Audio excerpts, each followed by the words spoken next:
ସେମାନେ 25 ବର୍ଷର ହିସାବ ଦିଅନ୍ତୁ, ଆମେ ଗୋଟେ ବର୍ଷର ହିସାବ ଦେବୁ କ'ଣ କ'ଣ କରିଛୁ, ସେମାନେ କ'ଣ କରିଥିଲେ ଏବଂ କ'ଣ ଆମେ କ'ଣ କରିଛୁ। ସେ ତାପରେ ସିନା ବିତର୍କ ହେଲେ ଲାଭ ହବ। ଆଉ ସେମାନେ କହିବେ ଗୋଟିଏ କଥା, ସେମାନେ କେମିତି ଜିତନ୍ତି ଯେ ଆମେ ଜାଣିଛୁ। ସେମାନେ ବୁଥ୍ କ୍ୟାପଚର କରିକିରି ଅଫିସର୍ସ ମାନଙ୍କୁ ମ୍ୟାନେଜ କରିକିରି ଏସବୁରେ ଜିତୁଥିଲେ। ଲାଷ୍ଟ ଟାଇମ୍ ଆମେ ସେଥିପାଇଁ ସତର୍କ ହେଇକରି ଗୋଟେ ପଦକ୍ଷେପ ନେଲୁ ଆଉ ଆମେ ଜିତିକି ଆସିଲୁ।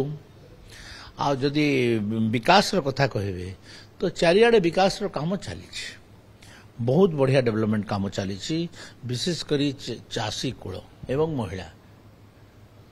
ଆମେ ସେ ଦୁଇ ଜଣଙ୍କ ପାଇଁ ଆମେ ସ୍ୱତନ୍ତ୍ର ପଦକ୍ଷେପ ନେଇକରି ସେମାନଙ୍କର ବିକାଶ ଦିଗରେ ଆମେ କାମ କରୁଛୁ। କିନ୍ତୁ ସାର୍ ସେ କହୁଛନ୍ତି ବିଜେପି କେମିତି ଆସିଲା ସେ ବୁଝିପାରୁନି, କେମିତି ଜିତିଲା, ଆଉ ବିଜେଡି କେମିତି ହାରିଗଲା ସେ ଜାଣିପାରୁନି। ସେଟା ତାଙ୍କର କାମ, ସେମାନେ ସମୀକ୍ଷା କରିବା କଥା କେମିତି ହାରିଲେ। ଆମେ ସମୀକ୍ଷା କରୁଛୁ କେମିତି କ'ଣ ପାଇଁ ଜିତିଲୁ। ତ ସେମାନେ ସମୀକ୍ଷା କରିକି ବାହାର କରନ୍ତୁ କ'ଣ ପାଇଁ ହାରିଲେ। ଯଦି ବାହାର କରିପାରୁନାହାନ୍ତି ବୋଲେ ତାଙ୍କର ଦୁର୍ବଳତା ଅଛି ବୋଲି ସେମାନେ ତାଙ୍କର ସମୀକ୍ଷା କରିପାରୁନାହାନ୍ତି। 24 ବର୍ଷର ଘମଣ୍ଡ ଜାଣିପାରୁନଥିଲେ। ଅଦ୍ଭୁତ ଯେଉଁ କହନ୍ତି ସେ ପଳେଇ ଯାଇଥିଲେ ଏବଂ ଯେଉଁଭଳି ଭାବରେ ସବୁ ପ୍ରକାର ପରମ୍ପରାକୁ ଜଳାଞ୍ଜଳି ଦେଇକରି ତାଙ୍କର ଦଳୀୟ କାମ କରୁଥିଲେ ସେଥିରୁ ଜଣାପଡ଼ୁଥିଲା ଏମାନେ ଯିବେ ବୋଲିକରି। ମୁଁ ତ ପ୍ରଥମ ଲୋକ ପ୍ରେଡିକ୍ଟ କରିଦେଇଥିଲି, ମୁଁ ତ 90 ସିଟ୍ କହିଥିଲି, 90 ସିଟ୍ ବିଜେପି ଜିତିବ। ଏବଂ ତାର ପରବର୍ତ୍ତୀ ଅବସ୍ଥାରେ ମୁଁ ବିଜେପି ବାଲେ ଠିକ୍ କ୍ୟାଣ୍ଡିଡେଟ୍ ଦେଲେ ନାହିଁ, ନହେଲେ 100 କ୍ରସ୍ କରିଥାନ୍ତା, ବୁଝିଲେ।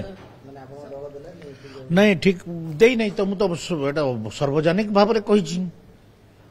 এটা আজি মু লুচা ছুপা তো কিছু নাই না।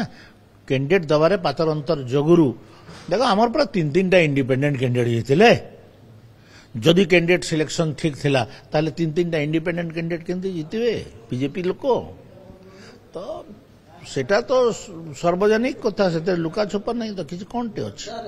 কিন্তু আজি স্যার 4 তারিখটা একটা ঐতিহাসিক দিন ছিল। হ্যাঁ ঐতিহাসিক দিন ছিল, আমি বিজয় লাভ করেছিল, সেপাই ওড়িশার জনতাকে আমি ধন্যবাদ দেইছু দৌছু।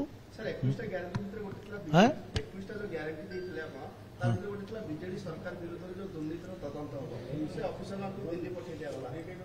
আরে তদন্ত হচ্ছে না, গোটে গোটে করে ধরা পড়ুছেন, কাই আপন ব্যস্ত হচ্ছেন। সময় সবু ঠিক চালিব, ঠিক সময়ের ঠিক লোক ধরা পড়বে। দিল্লি পড়ে গেলে যে তাঙ্কর নাঁরে তদন্ত হব না এমতি তো মানে নাই না। তদন্ত হব নাই, তদন্ত হও নাই, ডিপার্টমেন্টাল ইনকোয়ারি হও নাই, এই কথা কাই ভাবুଛନ୍ତି। ବହୁତ ପ୍ରମୋସନ ଡିଭାର୍ସନ ସହିତ ସମାନ। ଆପଣ ମାନେ ଯାହାକୁ ପ୍ରମୋସନ ଭାବୁଛନ୍ତି ସେଟା ଡିଭାର୍ସନ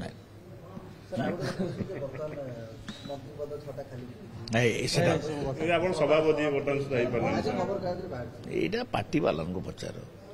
6ଟା ପଦ କାହିଁ ଖାଲି ପଡ଼ିଛି ମୁଖ୍ୟମନ୍ତ୍ରୀଙ୍କୁ ପଚାର। ଏଇଟା ମୋର ସାଧାରଣ ଏମଏଲଏ ମୁଁ ସାଧାରଣ ଏମଏଲଏଟାକୁ ପଚାର। ବରିଷ୍ଠ ଅବଶିଷ୍ଟର କିଛି ଲାଭ ନାହିଁ। ମୁଁ ସରକାର ସେଟା ଆପଣ କହୁଛନ୍ତି ନା, ସେଟା ତ ଅନ୍ୟମାନେ ମାନୁନାହାନ୍ତି ନା। ଆପଣ କହୁଛନ୍ତି ସରକାର ଆଣିବାରେ ଉଦ୍ୟମ ଆପଣଙ୍କର ଭୂମିକା ଥିଲା ବୋଲି, ସେଟା ଅନ୍ୟମାନେ ମାନୁନାହାନ୍ତି ନା। ଯେ କ'ଣ ହେଇଗଲା, କନିଷ୍ଠ ମାନେ ମନ୍ତ୍ରୀ ପାଇଛନ୍ତି, ତାଙ୍କର ଯୋଗ୍ୟତା ଅଛି, ପାଇଲେ କ'ଣ ଅଛି ସେଥିରେ। ମୁଁ ଜାଣିନି। ଶୁଣ ତ, ବିଜେପିଟା ଗୋଟେ ଯୋଗ୍ୟ ଲୋକର ପାର୍ଟି, ଆଉ ସେଥିରେ ଯୋଗ୍ୟ ଲୋକର ଅଭାବ ନାହିଁ। କିନ୍ତୁ କ'ଣ ପାଇଁ ହଉନାହିଁ ସେଟା ମୁଖ୍ୟମନ୍ତ୍ରୀ କହିପାରିବେ, ମୁଁ କେମିତି କହିପାରିବି ସେଟା। ଏଇଟା କେତେ ଥର ପଚାରିଲୁଣି ବାବୁ, ଆଉ ଫେର ଥରେ କାହିଁ ପଚାରୁଛ ବେକାର କଥା ଗୁଡାକ।